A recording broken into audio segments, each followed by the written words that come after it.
What's going on, people? I am Swaver, and this is the Opinionated Facts Media Group podcast. I'm joined by my amazing team and co-hosts, Journey to be Great and Coco Love. He took a little leave of absence, but he'll be back next Sunday. So we're going to go right into it today. On our podcast, our mission is to build better relationships within our community through using the power of conversation. Today, we have two topics of conversation that we're going to talk about. One being some interesting things about dating and how early people can actually start dating. And I never knew these things. So I'm going to share with you guys today from my research. And also, Journey's going to be talking about the divorce that Jeannie and Jeezy are going through right now. So I'm going to jump right into it and start with my topic first. So I'm going to ask you guys this question here. What is the earliest age do you think people start dating? The earliest they start? Mm-hmm.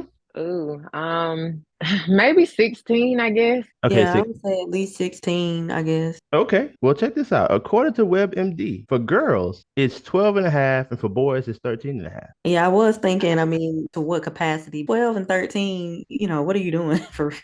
Maybe at the sandbox or something. I don't know.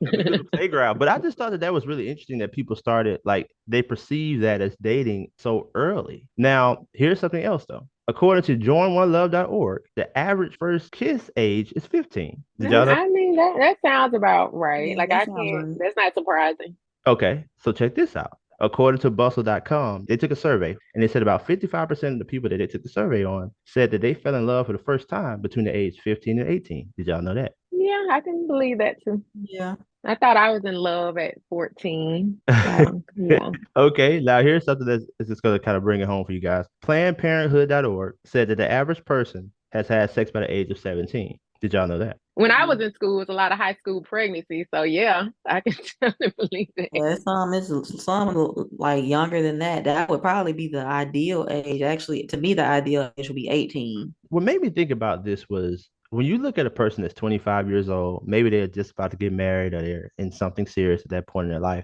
you're not really thinking about how long they've been dating. Because think about it. If they felt like they was in love for the first time at 15 and they're 25, that means they've been dating for about 10 years. I mean, you never think about it that way. Does that make sense? Yeah. Yeah. Or even 35. If you started kissing people, having sex with people in your teens, you could have been like full-fledged doing what grown people are doing, or you know what I'm saying, like married people are doing for the past 20 years. And I just thought that was really interesting because I never thought about it that way. Yeah. Been getting it in for a long time. So, It makes you understand like why some people may be more tired of relationships than others because they probably have had 20 years of experience. But when you look at a person that is 30 or 40, you don't really think of them as a 20, 30-year vet in a dating world. You kind of just look at past maybe 5 or 6, maybe even 10 years in some cases, but you never go back that far. And so a lot of the articles that I was reading about, okay, well, what's an appropriate age? They never really gave an age. I mean, you did have some that said that 16 is a good starting age, but some people and this I'm talking about doctors and stuff, we're saying that that's still not a good age because a lot of times people are not at that level of maturity. And that's what it boiled down to. In the end, what I took from everything that I was reading was that it really depends on how mature a person is because some people are just more mature than others. And I was just thinking like the amount of trauma that people go through because at that age, think about it. When you're a teen, early 20s, it's not very much that you really know yourself to be talking about participating in sex and participating in what you may consider to be love. I mean, do you really know? Are you really in a position in your life to understand what that is? But then I started to come back on myself and said, well, shoot, it's some people that's in their 30s and 40s and 50s that don't know. So I just thought it was interesting. So what do you guys think about that? to me, it makes me think about just a lot of people that have been in like serial relationships, like, back to back to back. And to think that that could have started like around the age of 15, 16 or whatever, just constantly in a relationship. Mm-hmm. And, you're growing, you're evolving. So you never really get that space and opportunity to just figure out who you are as an individual. So that's very interesting to me. I'm reminded of Sex in the City. It's a line that the character Charlotte said, she was dating someone or she was trying to get to know someone or something, and she was kind of whining. I think somebody told her, like, you'll meet the right one, don't worry, you'll meet the right person. And she's like, I've been dating since I was 15. Where is he? I'm exhausted. So this kind of reminds me of Yeah. that. But I mean, yeah, I mean, if you have been dating since, for that long or whatever, like you said, yeah, you can definitely be sick of it. Especially depending upon your experiences or whatever. But at some point, depending upon what's going on for you, you should, like Journey said, kind of be to yourself so that you can figure out what's going on, what is the common denominator here, whatever. So, but that's a good point. Okay. Yeah, I just wanted to share that with y'all. I thought that was like really crazy. And it took me back a little bit myself to see, is this true? I'm looking at the milestones that for me, and when I say milestones, I mean some of the things in reference to what I was researching. And I was like, man, it's really ironic like how accurate that is because like you said, Journey, like I remember going to school and sex was a huge thing in high school. I mean, it was big in junior high. And when you start to look at what you know as you get older and you say, it's no way that could have worked. You know what I'm saying? Those people that you feel like you was Hmm. with, it's no way that would have worked out and how strongly you feel about it at that time. I just thought it was interesting, so I just wanted to share that with you guys. We're gonna transition a little bit here. So, what it was that you was talking about Jenny and Jeezy and divorce? Yeah, of course y'all know they're getting divorced. Well, let me ask you this. Were y'all surprised when y'all heard they were dating, well, get married? Because I think I found out about it like after they got married. Oh yeah, I kind of was. Okay, Yeah. were you surprised when they got a divorce?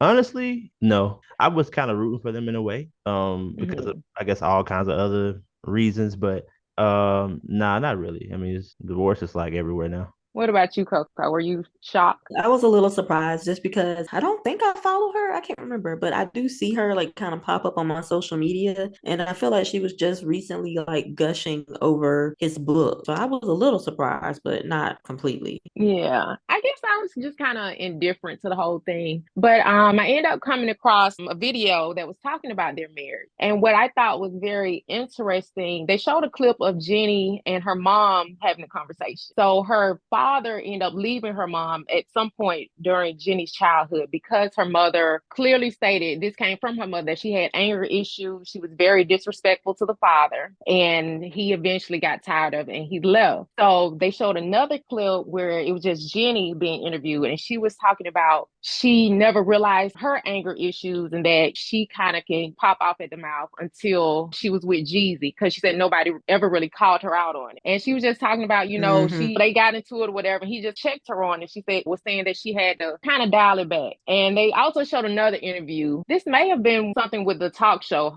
she was on, but she was like she's going to be submissive to her husband and things of that nature. So it just kind of makes you speculate that she never really did become this submissive wife. Like she may have went into the relationship. Maybe she had toned down the whole boss chick attitude thing, and maybe she got married, got comfortable, and it started to come out. And then also they were saying her mother was living with them also. So it just made me Hmm. think like, okay, she might be going off on them snapping. The mom probably snapping. So, at some point he probably, what, I'm done. So Yeah. I was just wondering, in your opinion, well, I guess it was two things like, can that work with the mom living with you in your marriage? And can you really go from this boss chick mentality and just all of a sudden snap your fingers and become submissive? Well, it's funny. I was literally just talking to my mom about this earlier today because I think she brought it up, and I think I saw the same video that you're referring to, where they Okay. mentioned that she had a little bit of a temper, and she would kind of be going off or whatever, and like it wasn't until he checked her on it, and she was like, "Okay, I need to work on that." And then I also saw the same thing. It said, but one I saw it said that her mother and her brother was living with them. So, and I was Oh, okay. telling my mom about it or whatever. And I was like, he probably, from my understanding, I think he originally filed in June, but I guess it just got really like put into place, whatever, recently. So Hmm. my guess is that when he did that, maybe she was like, okay, I'm gonna work on it. I'm gonna get them up out of here, whatever. I don't know. And she didn't. And he was like, well, I can't deal with it or whatever. But as far as the mother and brother living with me and my significant other, I would not be okay with it unless the parent, mother, what I'm saying, is like sick, really sick and like can't do for themselves. Hmm. I love my mom like to death, but I don't want to live with my own mom. So I Right. definitely don't want your mom.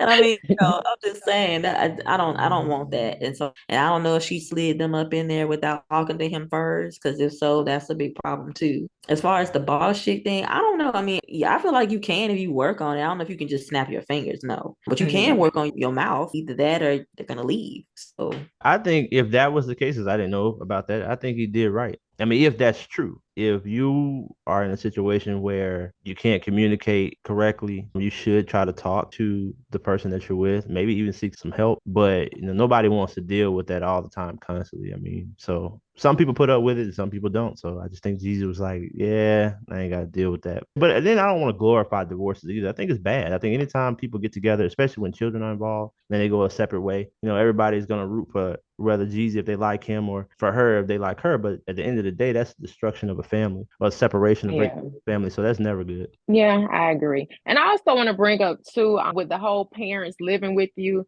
I think that's more like a cultural thing because just thinking about it just now, the lady that does my nails, her mother lives with her and her husband. Like I said, I guess it may just come down to culture, but even still, like, kind of get that stuff squared away in the beginning. Well, I want to thank you for sharing it. I had no idea that all that was going on. Yeah. With Jesus. But to our listeners, I just want to ask you guys, when did you start dating? When did you start having sex and all that other stuff? If you want to share that with us, or just share one or two of your thoughts with us about that particular topic. And also, what do y'all think about this Jeezy and Jenny situation? I mean, how would you have handled it if these allegations are actually true? Let us know in the comments below. Don't forget to like, subscribe if you like our content, and let us know what you guys want us to cover. We'll definitely get to it. But I am Swaver, joined by Journey to Be Great, Coco Love. This is the Opinionated Facts Media Group podcast. Until next time. Peace.